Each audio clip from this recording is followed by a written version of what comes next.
Lao, nicknamed the land of a million elephants, is in Southeast Asia, sandwiched between Thailand and Vietnam. It has a population of 7.5 million people. With a slower pace of life and deep respect for tradition, the population of Lao is ethnically diverse, with over 49 different groups. The official language is Lao, and Buddhism is the dominant religion. From Thailand, we crossed the No. 4 Friendship Bridge to begin our adventure of making new friends on our own. We're John and Bev, and we are the Retirement Travelers. If you've been following along with us, you know that we most recently traveled through Vietnam, Cambodia, and Thailand. We've also been working on our blogs, so be sure to check those out on our website, retirementtravelers.com, where you can sign up for our newsletter. When we planned this Asian leg, we wanted to see the countryside, and what better way than on board a longboat traveling south on the Mekong River. Now, there are two ways to do this. One is on a cheaper option with less luxury, and the other is an upgraded experience. Now, our choice was made for us because we needed a certain date, and we ended up on the nicer boat run by Shompoo Cruises. I think we spent $230 each. In order to take the cruise, we traveled to the city of Wai Chai. Now, I'm probably not saying that right at all, but it is just over the border from Thailand.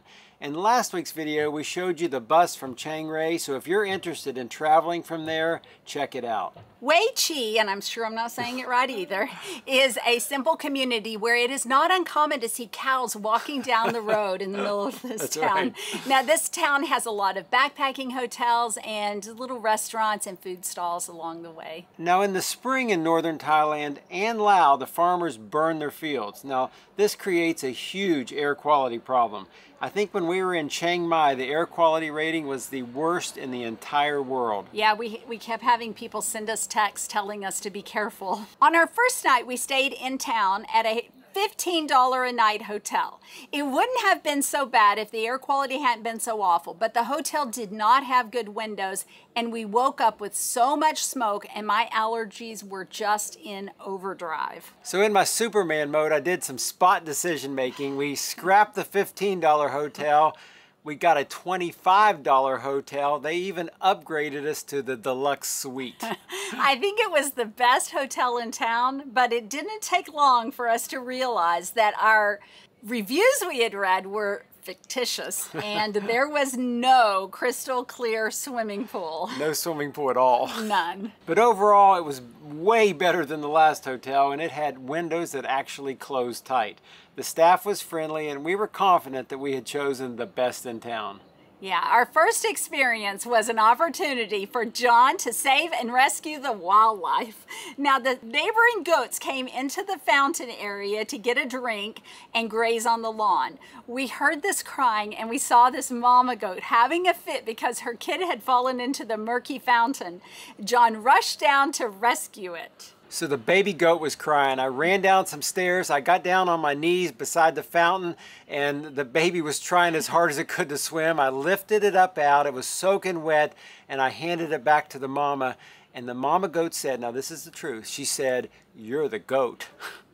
Oh my gosh, really? Really? The greatest of all time? Yeah, you are. So on our first night in town, we ate dinner with a couple from the Czech Republic, and on the second night, we ate with a couple from Germany. This has turned out to be one of the biggest joys as we travel, meeting new people and sharing a meal with them. So on to the Mekong River and our cruise. Now, the Mekong River starts up in China and travels through 6 countries into the South China Sea. It's just over 3,000 miles long and has over 1,000 species of fish. It is very important to these countries, and you could tell that the people who lived here depended on it. Yeah, we boarded our boat, and it turns out there were only 7 passengers and 4 crew members. We quickly had a safety briefing, and then we took off. Our tour guide on the boat was a gentleman named Mr. Sommet. Now, he was very nice. He was super nice. Yeah, he was full of energy, and he enlightened us with all his facts. Now, you should know that the boat goes both ways, both up and down the river, and you can travel from either end. Yeah, this trip is a 2-day journey with an overnight stop in Pak Bang on the way to Luang Prabang. This is the best way to travel from Thailand to Luang Prabang because the drive takes a very long time as well. They do a bang-up job here. It's hard for me to get all those bangs in there. A lot of bangs. So the first couple of hours we were on the boat, we had Thailand on one side and Laos on the other. Pretty soon it was just Laos and we said our goodbyes to Thailand. So as we traveled, we saw lots of water buffalo, you know, a lot of men fishing, and many people panning for gold. Now, we had absolutely no idea that there was gold in these hair parts, but there must be. You know, I think the cutest thing we saw on the entire trip were the children playing and swimming in the water. You know, they would spot us, they would wave, and sometimes they would act like they're even racing to swim to the boat. I know, our boat had seating throughout, so obviously there was plenty of room to spread out, but we really enjoyed talking to a couple from England and a woman traveling solo from Ireland. You know, there's something pretty special about sharing travel stories with fellow travelers. Everyone has something to offer and a recommendation on places they've been. You know, we always learn from others and we really relish these moments. You know, some people are introverts and like their quiet time, but we find it so entertaining to hear what others have to say. Yeah, we continued down the river and the ladies on the boat presented us a lovely lunch meal. We just didn't go hungry, did we? No, we did not. We also celebrated John's birthday on the boat. Happy birthday, happy you. Happy birthday to you. Hip hip. Hooray! Hooray! Happy birthday to you. Happy birthday to you. Happy birthday, happy birthday, happy birthday to you.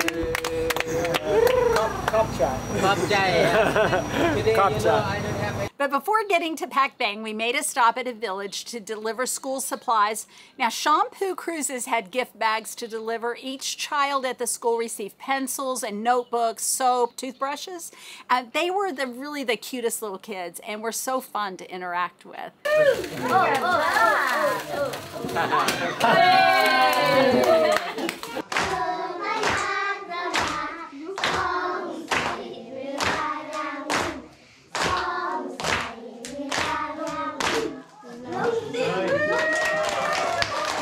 When we arrived in Pak Bang, everyone was taken to their hotel. Now, we stayed at Le Grand Hotel, and it was at the top of the hill overlooking the river. All I can say is this hotel was wonderful. Oh, it was so nice. You know, it's a place that we'd like to come back for an extended stay of maybe 10 years. You know, they had good internet, the food was amazing, the staff was attentive, the grounds were just beautiful. You know, one night there just simply wasn't enough. It was not. Oh, I just have such good memories of it. On the second day, we continued down the river, and at lunch we had another great meal. We made 2 stops. The first was at Pak Ao Caves. Now, these caves are located near the confluence of the Ao and Mekong rivers, and they've been used for hundreds of years and contain over 1,000 Buddhas. Now, we were able to hike there. We visited both caves, the upper and the lower. Our next stop was to Lao Lao Village, you know, where they make rice whiskey. Now, we got to taste it in various forms, and then we pretty much just staggered around the village. We did not. we did have a little excitement at the end of our trip, though, as storms started to blow in. So May had us all put on our life jackets, but we made it safely to Luang Prabang. I don't get it. I mean, the ship is named the Titanic, but who knew? We said our goodbyes and a driver took us each to our hotel. Now, we decided to stay in the Belle Rive Boutique Hotel, which is actually just a 10-minute walk from the dock, but we were the last to be dropped off, and so we got a free ride through the city. I know, it was like a free tour. Our hotel had a really nice breakfast. They served it at their Riverside Cafe. That was really nice. It was very nice, and while we were in Luang Prabang, I got a tuk-tuk to take us out to some amazing falls called Quang Si Falls. Now, just as a side note, I paid $10 less to get the tuk-tuk rather than a van. We got the outdoor experience, and we got a little bit of bumping along the way. That was a lot of bumping. A lot of bumping that kind of added to the adventure. We had read that you should arrive early if you want to enjoy the waterfalls before the crowds. So we were happy to learn that we were the first in the park. It was a little rainy, but we took a walk through the woods. We wore our swimsuits, but we decided that it was a little chilly to take a swim. But we were just amazed at how many waterfalls there were. Like, there were waterfalls and then this beautiful pool of water underneath where you could swim. And then we would walk on down the road and there would be more falls and more water, and it just kept going on and on. It was so beautiful. They were probably some of the prettiest falls we've ever seen. It reminded us a lot of the Plitvice National Park in Croatia, where you just have these cascading falls. Now, these aren't necessarily the biggest falls in the world, but they're some of the most beautiful falls in the world. When we returned, we walked through the shopping area in town, and Bev interacted with some children. They even learned a new phrase from her. Peekaboo!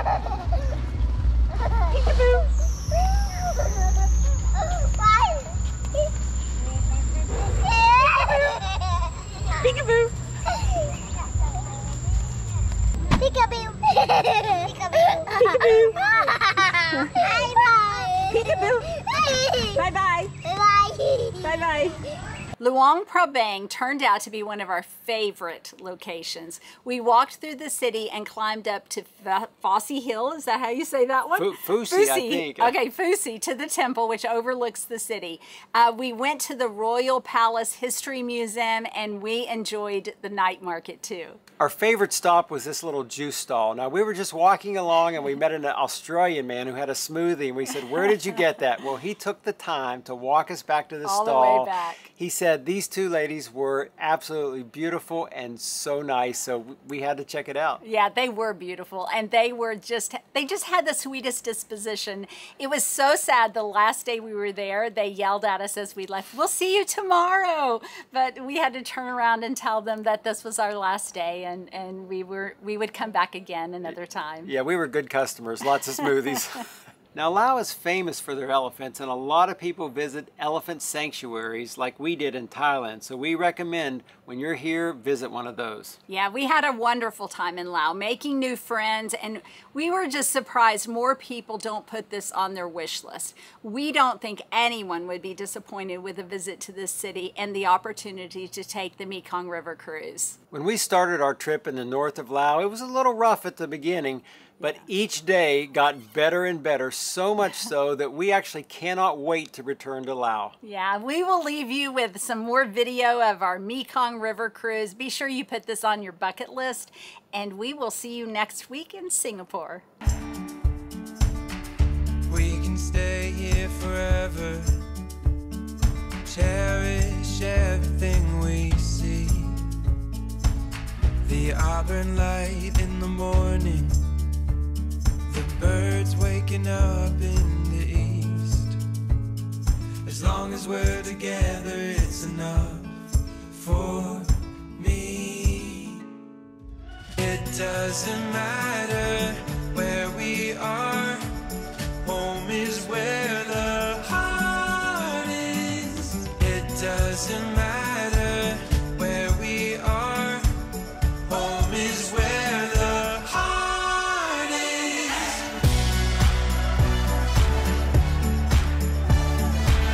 Home is where the heart is.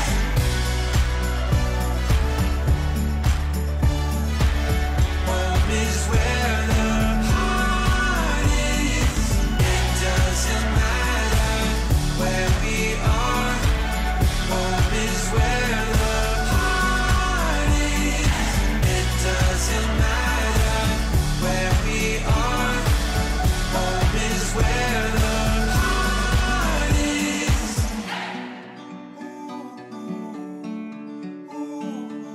Home is where the heart is. Be sure to hit subscribe and follow along on our retirement journey around the world.